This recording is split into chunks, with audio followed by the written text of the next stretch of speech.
Hi everyone, welcome to one more episode of Kitabi Qisse. Now, Kitabi Qisse is a program that non-profit Peerbagh, which is where I come from, initiated last year. And what we do, it means bookish tales. And what we are doing is communicating with or spotlighting various creatives who are Black and Brown because we want to showcase their work to our communities because we know that the representation is something we need to work hard on.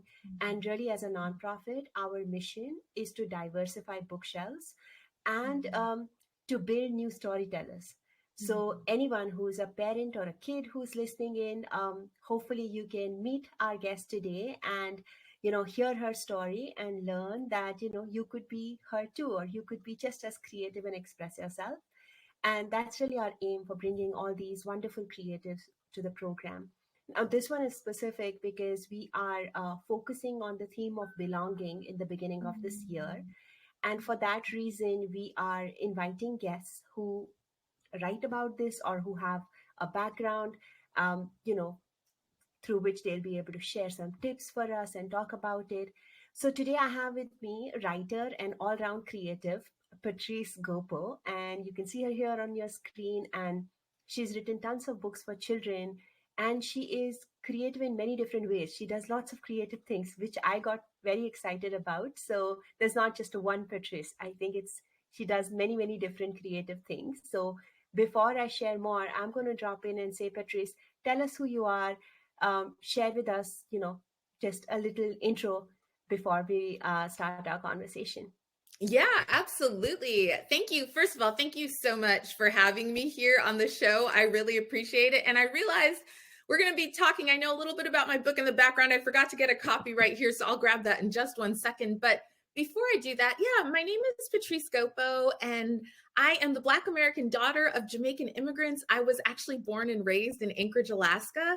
And so this topic of belonging is something very near and dear to my heart. I am a person who has multiple like ancestry within me. And so there's often been this question of where do I fit in? Where do I belong? And so I love to explore that question of belonging in my work. I write books for adults and I also write books for children. My first picture book is All the Places We Call Home. And it is the story of a little girl who every night before she goes to bed, she spins her globe and touches places on the globe that are important to her family's story and her story. And then her mother tells her stories about naps, taking naps or going to sleep in those different places around the world. So it's just a reminder and celebration of the fact that we can be connected to more than just the place where we fall asleep at night. That's it feels like the question I've personally dealt with all my life because as we move to different places and you have and so have I feel like we leave a part of us in each of those spots, right? And Yes. each of them Yes. make us, and Yes. it's a question of home and belonging, like who am I Yes. that we are constantly working with. And Yes. that's a great lead into from your own experience and with rich heritage that you described. Did that was that partly why you decided to become a creator? Like, what's your journey? How did you choose to this Yeah. field? Yeah, absolutely. No, that's a great question. And honestly, I really didn't anticipate that I was going to become a writer, become this person living this creative life. I actually, in college, I studied engineering and worked as a chemical engineer for a few years. And then I went on to graduate school and I ended up getting a business degree and a public policy degree. I was really interested in nonprofit organizations and nonprofit management. But as life would have it, I ended up meeting my husband, who is from Zimbabwe, but was living in South Africa at the time. And when we got married, I moved to South Africa and I actually didn't have a work permit. I couldn't do the work that I had been trained to do. And it was in this time that I started writing. And I had this sense of urgency to tell stories about my experiences and my family's experiences and think through those questions of belonging. And so what I found is that while I feel as though creative pursuits have in many ways been part of my story across my life, writing became this avenue to help me share stories that felt important for me to share, to offer to the world stories I wish maybe I'd had access to when I was a child. It's so interesting. And I always feel that we always have more in common than we know. When you Mm, start talking to people, suddenly you start discovering there are yeah. common themes. Because I can say this from my perspective. I also began as an engineer. It's not uncommon in our community, where you Yes. sort of start with that, I'm going to do this stable job, and this Yes. is the path. And then somewhere around your journey you start discovering new things about what you can do and how you can express. Mm-hmm. Now, Mm-hmm. as your family moved around, first of all, as you were describing South Africa, Jamaica, and all, Zimbabwe, all I could Mm-hmm. think about is cricket. Like, that's the Indian in Oh, me. I right. thought, I'm just Right. thinking, oh, these are all the countries that we'll play That's with. true. And but anyway, that apart, I think just so many different experiences of expressing who we are Mm-hmm. culturally, and some that we are able to see, some that we are able to not see, intangible learnings that we get. Mm-hmm. And there are these social constructs. As a parent, I feel very strongly about is, how do I describe to my child that this is coming from a culture that I was born in, and it is Mm-hmm. different than what he or she might be experiencing. Mm-hmm. And because belonging, I guess children kind of don't really know it yet, but they instantly Mm-hmm. have feelings about where they fit in, where they don't, right? They have, Oh, yes. and they see Absolutely. differences very quickly. And even Mm-hmm. though, like, topics which are heavy, like race or ethnicity, Mm-hmm. are social constructs, but they Mm-hmm. still have impacts. They have strong impacts on what Absolutely. people see, right? Absolutely. So as a parent, and as this person who's moved around, and I know you're a parent, so how did Mm-hmm. you sort of figure out, how do you talk about this, how do you share these Mm-hmm. various experiences? And I loved how you described it in your book, where the mom uses stories to Mm. tell the child. But like, regularly as a parent in your daily life, was this like impacting how you were parenting, because your exposure was so wide? And how were you Mm. having these conversations at home? Yeah, no, this is a really good question. And it's interesting you say how are you having these conversations? And I feel as though I have to pause and think a little bit. How does that happen? Because I feel as though it's such a very natural part of conversations. I think one of the realities with children is they notice differences. They notice them. They want language to explain the differences that they're seeing.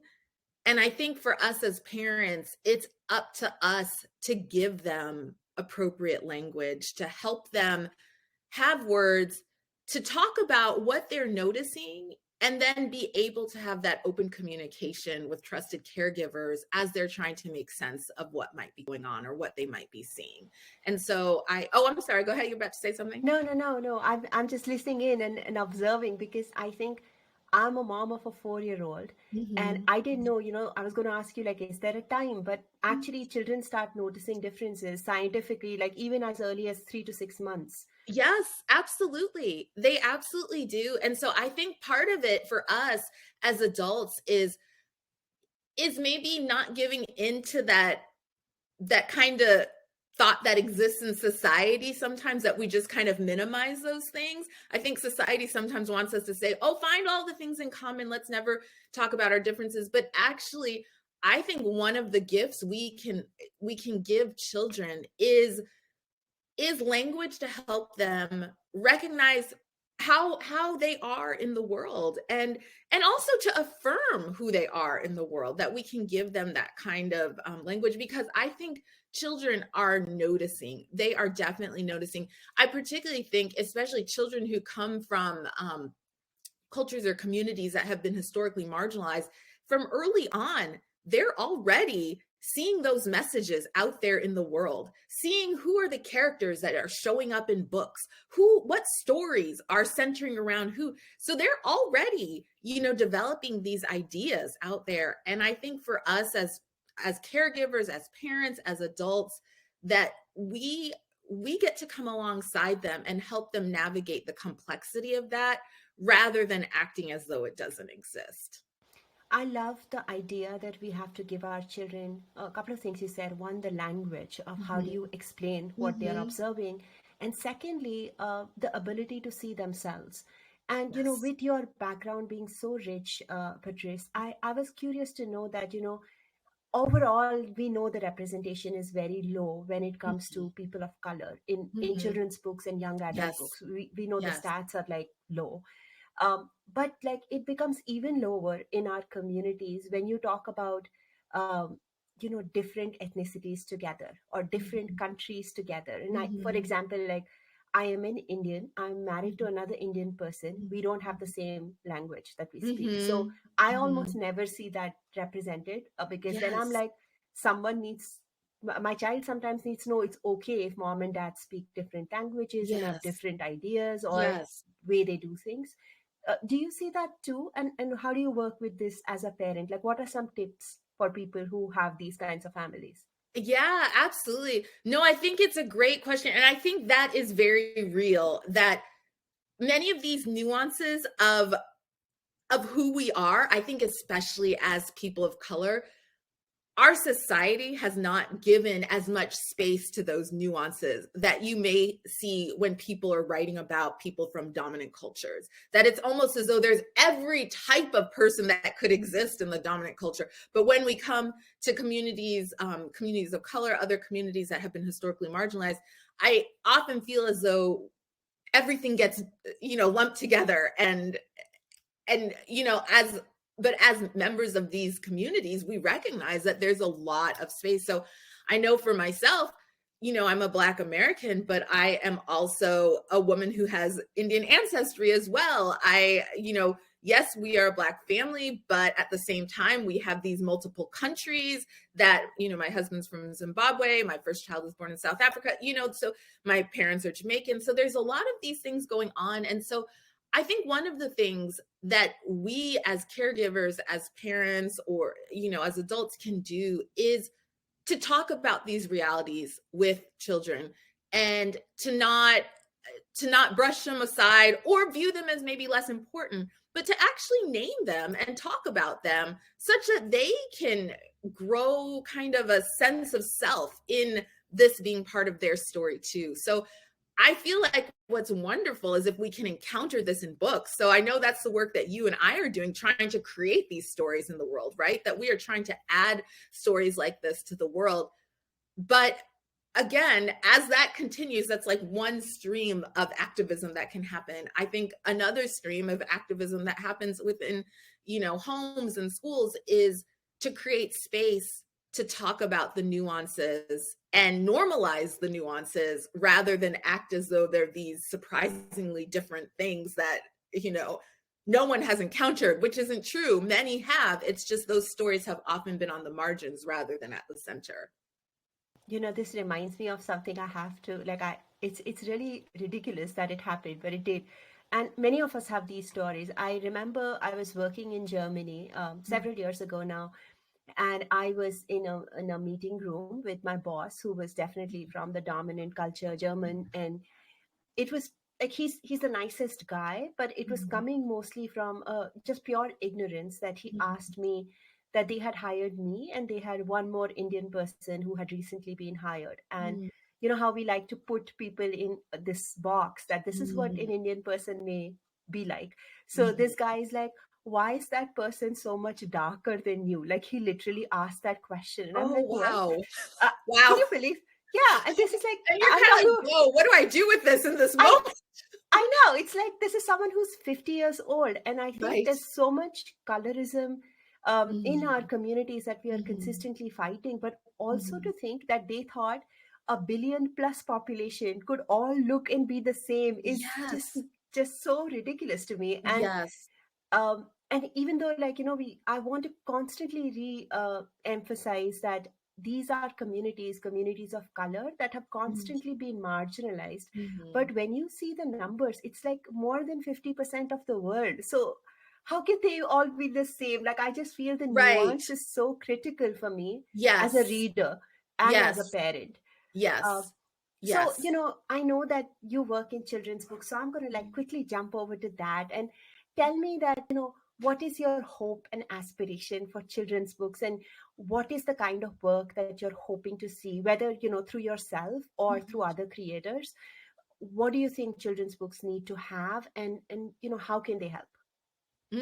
Absolutely. No, that's a big question in terms of what I hope to see. One thing though that I remember reading somewhere once that someone had this dream that all children would be able to find themselves in a book.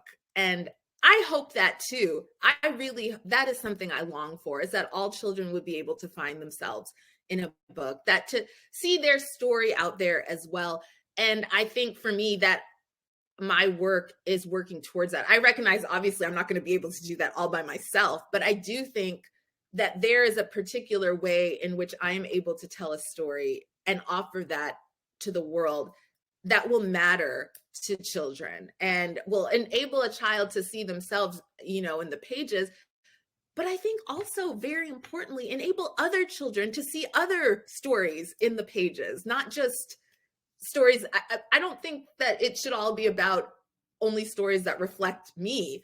That especially, I think if you have historically, had all the stories out there reflecting you, or so many of them reflecting you, children like that, it would, families like that, it really is important to be seeing other types of stories, other types of cultures, other things that are existing out there, and other experiences that people are living that are very typical experiences that people are living, even if we're not necessarily they're in all the stories.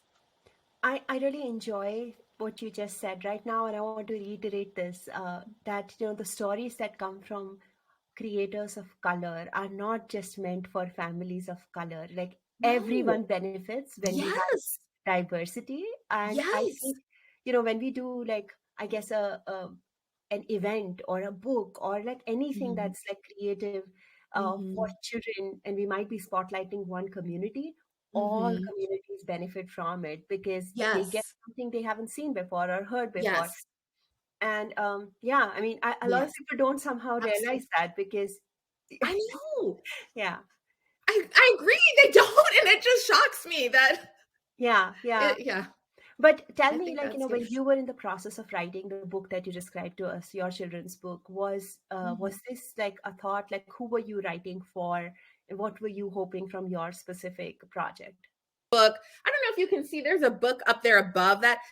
That is my very first book. It's called All the Colors We Will See, and there is an essay in that book that inspired this book, All the Places We Call Home. So it's actually based on an essay, and it concerns a moment of watching my daughter. I'm about to place my daughter down for a nap at her great grandmother's house in Zimbabwe. So my husband's grandmothers were at her house in rural Zimbabwe, and I'm about to place my daughter down for a nap. And so that's what really inspired this story. So that's where it began. But as I was redoing it, so the essay is not the same as the picture book. As I was rewriting it and creating this picture book story, one of the things I deeply hoped with it is that I wanted to create a story that affirmed the reality that a child can be connected to multiple places in the world and can think of these places in ways that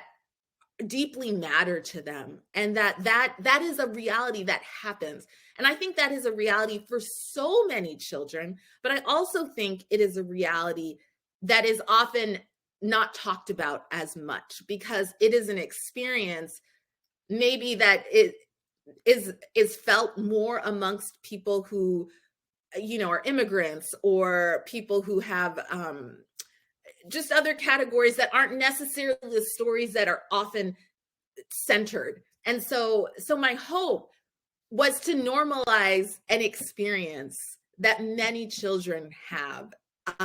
Yes, I used places that are relevant to my family's story, but I feel as though by bringing in this like global aspect to it and these multiple countries, it is normalizing that reality that is true for many children. I absolutely love that because, we have family in different parts of the world ourselves. Yeah, And, right, when my child was old enough to recognize that, hey, we have to fly somewhere to meet grandparents, right. or aunts and uncles, and then I could just show him on, we have like a world map where he could pin and Yes. say, okay, these are all the places where, this is home, and these where my Yes. family lives. So it Right. very much is an immigrant experience, but anyone Yes. who has a global footprint in their family, I think they will Yes. relate to it. And I love that. Yes. I love the idea of putting the baby to nap. That's a whole thing. That's a whole phase. Yeah. Um, Yeah. Yeah. yeah. I No, think the other thing, oh, I'm sorry. Go go ahead. ahead. Go. Yeah. No, I was going to say, I think the other thing I was hoping to do with this story too is growing up in Alaska, the child of Jamaican immigrants, we actually did not get to see our family very often. It was far, it was a very costly journey. And so that's a reality too, is that many of our family stories were stories that were talked about, but not necessarily were always actually going to those places. So I think that was something I also subtly wanted to acknowledge, is this reality of how do you stay connected to places, even if you're not going to those places necessarily regularly all the time. And I do think, like I said, while this does certainly bring in this global aspect, I think that's a reality that many children in general can relate to, is this idea of family that is distant and that's not necessarily right there and all the time. So I think that was just also something else I was hoping to do with the story. I love that because I think, a lot of people will say that it takes a village, but sometimes our Mhm. village is virtual and sometimes that village is all Right, over the world. So right, to just even right, have that experience to say, okay, I'm raising right, a child who doesn't have grandparents at instant access, but right, he understands exactly. that we go there on holidays or, Right. yeah, Right. yeah. No, That's I get exactly that. right. Mm-hmm. And so, just to wrap up, like, this is such a beautiful book. And this, you said this before, and I know this from my experience as well. Like, all stories are valuable and they matter. But we Mhm, also know that lots of people are creating good work and lots of mhm. people are contributing, especially now. And so, is there anyone from the community that you would like to highlight whose work you feel excited with and Oh, you've been yeah. inspired? Mm-hmm. Oh, absolutely. Well, I'm going to just highlight this book. So, this is one of my critique partners. Her name is Janelle Harper. And this is my block. Looks like it just came out a couple, maybe last week. So, it's written by Janelle Harper and it's illustrated by Frank Morrison. So, this is it's just a beautiful book, highlighting just the beauty of paying tribute to the beauty of everyday life in the Bronx in New York. So I think, again, this is just another book that's talking about place and the beauty of place and celebrating place. There's another book, unfortunately I read the e-version of it, so I can't show it to you, but it comes out I think in April, and it's just a beautiful book called I Would Love You Still by Adria Theodore, who's also in one of my critique groups, and it's illustrated by Ken Wilson. I think Wilson Max is the name of the illustrator. And it's a lovely story in rhyme, just about parents enduring love for their child, that no matter what, that just this enduring love. And I love these stories. I love how these stories center Black characters and just regular stories centering Black characters and the beauty of their lives. And so I think those are two stories that I just feel most recently inspired by. That's so beautiful. And I love centering around like first a community, but also like the sense of place because, Mm-hmm, mm-hmm, that mm-hmm. is so connected to what we call home and Yes, eventually connected to how we feel we belong. And, yes. it's such a nice bookend to what we were talking about. I really appreciate the time, Patrice. And I think, first thing I'm going to do is look up all the books that you mentioned. And I I haven't can send you, actually I'll read. email you the link, or I'll Yeah, email, yeah, I can email you links and the names and everything, because I may have messed up just to make sure it's all accurate. I don't know if you yeah, do no, show no, notes. no. This is because we love giving book recommendations to the community, and this is the kind of stuff that I really enjoy when I hear about other creators who are doing beautiful work. And Mhm. your book looks exciting. I'm so eager to see it. I've gone through it quickly, like from what you had on your website, but really eager to see it because it feels like it hits home. So, last question to you before we wrap this up is what's Yeah. coming up next? Are you doing something for children's books that we should know about as readers? Yeah, so I do have a couple not yet announced picture books that are coming up.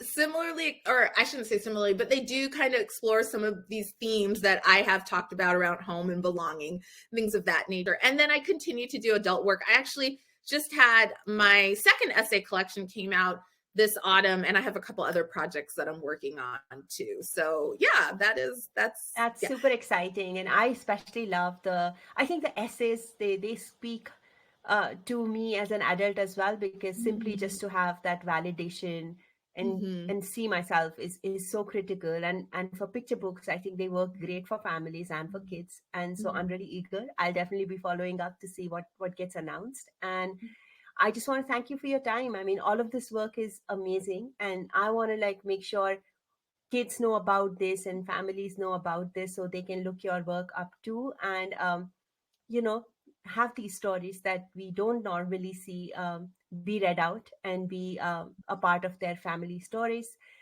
So really appreciate your time today, and have a great rest of the week. I am really looking forward